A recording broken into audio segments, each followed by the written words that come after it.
नमस्कार, चला तर आज बनवूया मस्त लाल चुटूक असा गाजराचा हलवा। तर इथे अर्धा किलो गाजर आहे। सुरुवातीला त्यांचा वरचा आणि मागील देठाकडील भाग चाकूने कापला आणि साल काढून नंतर ती पाण्याने स्वच्छ धुवून पूर्ण कोरडी करून नंतर एक एक करून गाजर हे बारीक किसणीने किसून घेतली। तर बघा याप्रमाणे रंग तर बघा किती मस्त दिसतोय। तर हलवा सुद्धा मस्त असा लाल चुटूक तयार होईल। तर आता इथे अर्धा किलो गाजर आहे, तर अर्धा लिटरच दूध घेतले। म्हणजे जेवढी गाजर घेऊ तेवढंच प्रमाणात आपल्याला दूध वापरायचं आहे।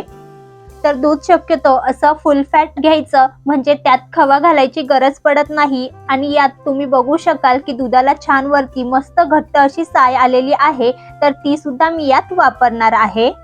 त्यामुळे मस्त फ्लेवरफुल असा गाजराचा हलवा तयार होतो। तर सुरुवातीला तयार गाजराचा किस हा चांगला परतून घ्यायचा। त्यासाठी गॅसवर कढई ठेवून गॅसची फ्लेम कमी केली आणि त्यातच चमचाभर साजूक तूप घातलं। तूप वितळलं तर आपल्याकडे असेल ते घरात उपलब्ध असल्यास काजू, बदाम, पिस्ता, बेदाणे तुपात मिनिटभर परतून घ्यायचे। तर माझ्याकडे फक्त बदाम शिल्लक होते, तर तेच मी वापरलेले आहे। तर हा सुकामेवा वापरणं पूर्णतः ऑप्शनल आहे।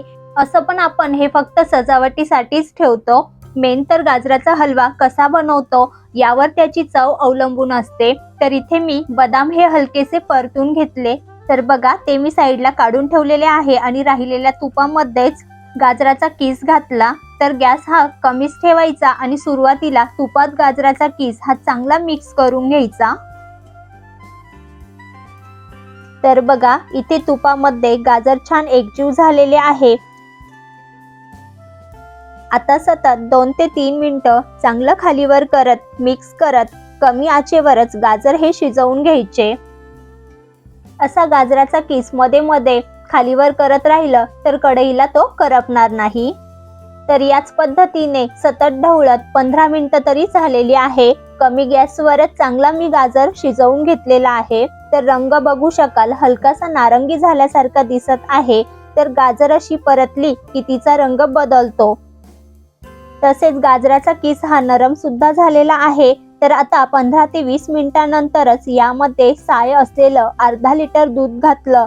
असं साय असलेलं दूध घातलं की यामध्ये खवा घालायची सुद्धा गरज पडत नाही आणि साय ऐवजी तुम्ही यामध्ये 2 ते 3 चमचे खवा घालायचाच असेल तर तो वापरा।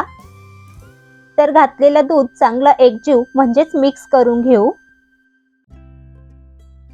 तर बघा मिक्स करून झालं की बारीक गॅसवरच कढईवर झाकण ठेवून 10 मिनिटं शिजवून घेऊ।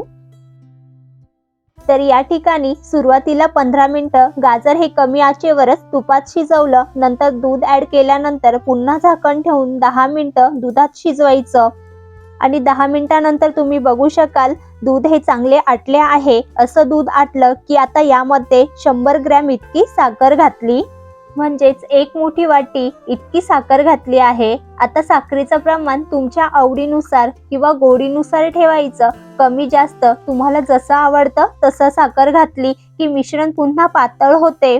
आता गॅस हा मध्यम करायचा आणि मीडियम गॅसवरच झाकण न ठेवताच आणखी 10 ते 15 मिनिटं साखरेमुळे सुटलेलं पाणी आटवून घ्यायचं। तसेच मध्ये मध्ये 2 ते 3 मिनिटांनंतर असं सतत ढवळतही राहायचं, म्हणजे गाजर हे खाली कढईला लागणार नाही। तर जसजसं हे साखरेचं पाणी आटेल तसा किसलेल्या गाजराला पुन्हा लाल रंग प्राप्त होतो। तर बघा बऱ्यापैकी साखरेचं पाणी हे आटलेलं आहे आणि गाजराचा हलवा थोडासा घट्टही दिसत आहे। आता यामध्ये अर्धा चमचा वेलची पावडर आणि सुरुवातीला तळलेल्या बदामाचे काप घातले।